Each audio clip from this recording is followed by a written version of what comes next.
A man named Dmitry Krukov has used physics to fight a $400 traffic ticket. He was accused by a police officer who pulled him over of rolling past a stop sign without coming to a complete stop. Now, instead of paying the ticket or going to traffic school, he's a physicist. He fought the ticket, writing a 4-page paper explaining how the ticket he was given actually defies physics. He put together a 4-page paper outlining angular and linear motion, and he prepared the paper for the judge, and he was able to prove his innocence based on physics, which is quite remarkable, really.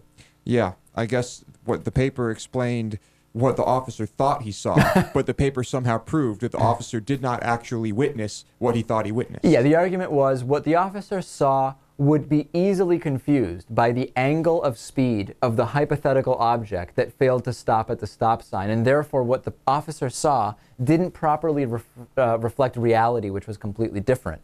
I wouldn't really recommend, though, that others try the physics defense, because Krukov says that it was the specific angles and scenarios involved in this traffic stop that allowed him to have this defense hold up. By the way, when asked if he really stopped at the stop sign, he responded, of course I did. Of course, he was smiling when he said it. My question is, I didn't know that you could get ticketed $400 for missing a stop sign. I guess it depends on the state.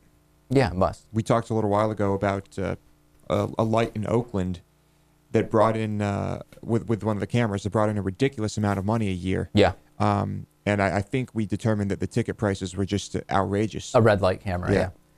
I had a ticket where I tried to kind of use, I got a ticket when I was like 18. And I decided to fight it because I was told always fight it. And a friend of mine said, what you should do is you should go in there and you should start asking when was the radar calibrated and when was the officer trained to use that radar, all sorts of stuff. And I had this whole list of questions ready to go. And I showed up there and basically just started saying, I don't see, I was so nervous and I was just mumbling my words. And I was like, yeah, I don't see, when was this officer trained? Where's the evidence, the record that he was trained with that radar?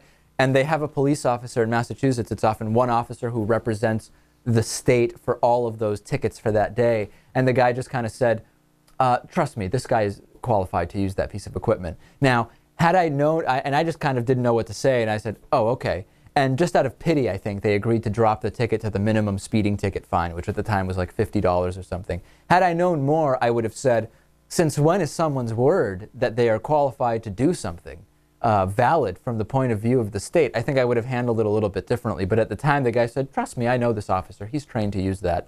And I just said, oh, okay. Yeah, I've received one ticket. I fought it. And basically all I said was, there's no way I was going as fast as the officer said I was going. And I just brought it down. I said, I think he clocked me at like over 80. And I said, there's no way I was going over 75.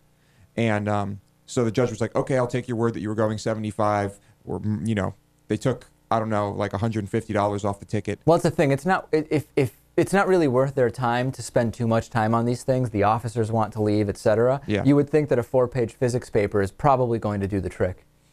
Probably, yeah.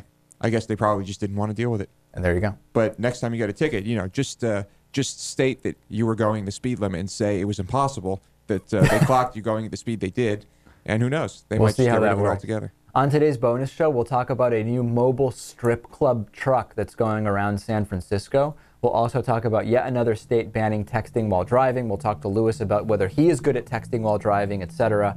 DavidPakman.com/membership. Back after this. The David Pakman Show at DavidPakman.com.